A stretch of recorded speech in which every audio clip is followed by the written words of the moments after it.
Are you a journaler? Do you enjoy journaling? I have always, as long as I can remember, enjoyed journaling. Like it's been a hobby. It's even at times maybe been more than a hobby, almost a passion. It's brought me joy throughout the years. It's helped me to record highlights of things that were special. It's helped me to be a record of things I want to remember. But I remember journaling even as a child, throughout childhood into the teenage years. When I was dating my husband, I kept a journal for us that I still have. Throughout my early adult life into motherhood, I have to confess, I started a journal for each child, which is in some state of unfinished. And I recall flipping through those at times. I was just trying to journal the highlights or maybe journal the funny things that kids say. And those kind of over the years turned into me keeping scrapbooks, which became an illustrated journal. And those are a lot of fun to look through, either with our whole family gathered around looking or just randomly picking up and looking through. But journaling is a big part of life if you want it to be. I remember when my husband's grandmother passed away, we actually found her journals where she had recorded visitors that came by, sometimes just simple things like the weather and what she was cooking for dinner. But those are pretty cool to come across. And I don't even think anyone realized they existed that I knew of, but it was kind of a fun discovery. You know, some people like to think of, a good way for kids to actually begin writing is to just journal, to keep almost like a little diary or a summer journal. It kind of takes the pressure off. Summer's coming up to be a great time to start this hobby with your children. But over the years, I've taught several people how to journal, what to journal, and highly encouraged it, either through just friends, my own children, or some of the many homeschool families that I've worked with over the years of evaluating. If they told me that their child didn't like to write, I would say, well, one way you can turn them on to writing is to take the pressure off and let them just write, just kind of free write about whatever's going on in their life and in their day to day. I also, at one point, was teaching writing at the college level, and I was teaching adults, young adults and older adults, the value of journaling and of writing and recording our thoughts. Fast forward into the many years I've homeschooled, and there is that little joke about homeschoolers, let's record it in our journal. Well, it is a little bit true because I found myself as a homeschooling mom frequently suggesting my children record something in their journal. Or if we were traveling, I would try to find cute little notebooks. Maybe I remember snowmen because we were going to be in snow, and I'd let them journal throughout that trip. It makes for a great car activity, keeps everybody quiet, at least for a few minutes. And then fast forward more, currently with my own clients that I'm coaching, I have learned the value of asking them to journal, to do thought downloads, to really record what they're thinking from one week to the next, and to be able to go back when we get together for our sessions and go over some of what their thoughts have been. It's very helpful to be able to visualize what our thoughts are by putting them on pen and paper. There's some things that happen physiologically when we write our thoughts down. One thing is it actually lowers our stress, lowers our cortisol. I know it sounds funny because sometimes we're writing about things that are very stressful. But what it does is it helps to get whatever's rambling around in our head out into the open, and it gives it a new place to file it. It gives you a new perspective. It's as if you're holding it in your hand and taking it captive rather than those rambling thoughts taking you captive. It brings what is in the darkness to light. It helps us to evaluate our thoughts when we can see them in black and white in front of us. Sometimes that alone helps us to see just how maybe silly, repetitive, or even damaging that our thoughts might be.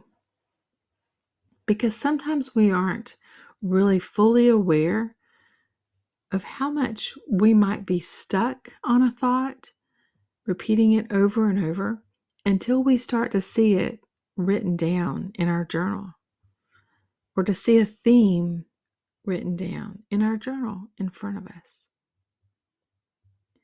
This technique is really called a thought download. It's kind of just getting it all out and onto paper. And it is one of the great tools that I've used personally and also with many clients. I have at times found it, and I shared this in the previous podcast, but difficult to do a thought download. And I realized it was because I had some things rambling around I didn't really want to write. I didn't really want to put them out there. I guess it's like that idea of, well, somebody might find it. Like, we found the grandmothers, right? And do I want all that exposed? Well, the point is, even, if someone finds it, you can clearly be super careful with how you take care of your journal and where you store your journal. But if someone finds it, there could be some therapeutic value to that as well. But the main therapeutic value is to yourself and how it benefits you to not try to store it in your brain. Because really, our brains are meant for processing, not storage. A lot of times we get that reverse. We don't want to process, instead we want to store it. So remembering that a good old thought download, 3 minutes is actually a great timer even to set. If you don't have a lot of time, like, but I just don't have time, you can make time for 3 minutes to just sit down, put your thoughts down, get it all out in the open, be able to really evaluate what your thoughts are. Spend some time going back over it. But I will just say, if you find yourself, maybe you're one of those that's kind of living in a survival mode and you're having a difficult time getting those thoughts downloaded out of your brain and onto paper, you may need to take some baby steps. Maybe you just need to start writing scripture or some kind of a motivational quote that would really help you to think on. And you can just write it and rewrite it, think on it. What other thought does it cause to come up? A good thing to ask yourself is just, what else? When you get to the end of a thought and you're thinking, well, I have nothing else to say, just ask yourself, what else? What else? So if you're in this survival mode and you're having a difficulty getting your thoughts downloaded like I once did, you can begin the process of just meditating on those encouraging thoughts or scripture and broaden that into thinking on the things that bring you joy. Yes, if we can do these things, we will find that it helps us to process those emotions that are probably keeping us stuck. Getting a little bit out. It's kind of like opening the jar just a little bit to let the thoughts out. And you can close it right back up. But open it again and let a few more out. And just keep slowly giving yourself grace to do that until you're comfortable to do a full download and just really spend that time getting all those thoughts out onto paper.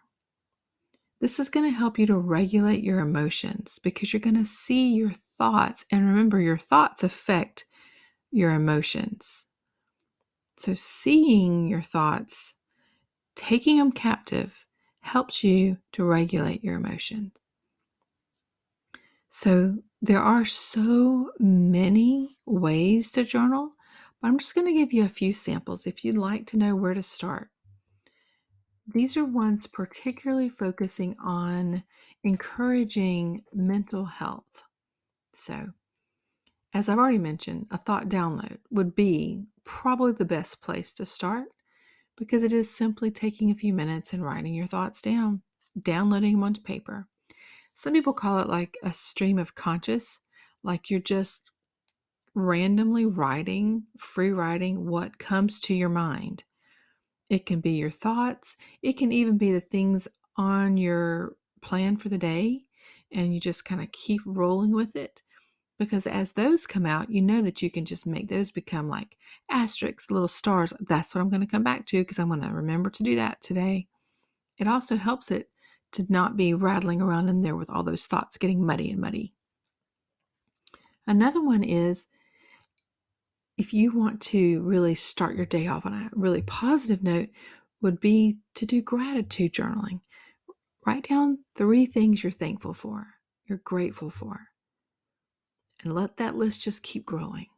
Do 3 a day until you can build up to more than that. Another one is a vision journaling. What do you want things to be like? What are some of your goals?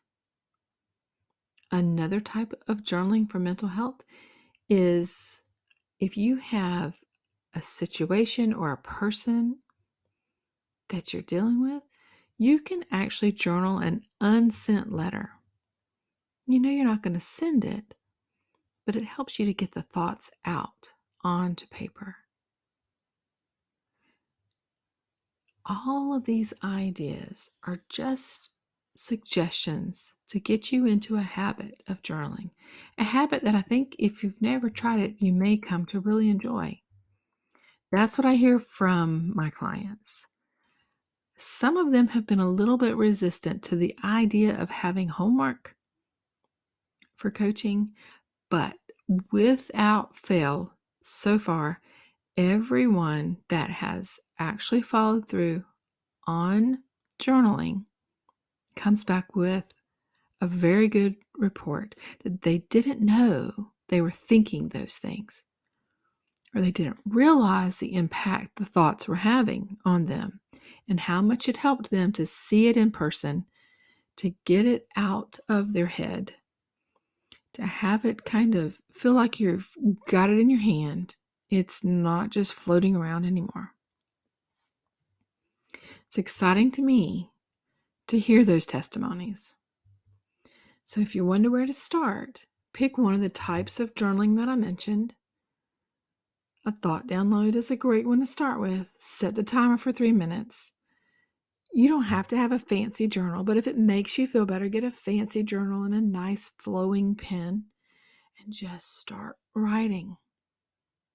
See what comes out. You just might be surprised. Until next time, this is my hope for you. You can find me at stephaniejohns.com or on the gram at The Hope Coach. You can use the links in the show notes below to apply for one-on-one coaching and to join my email list.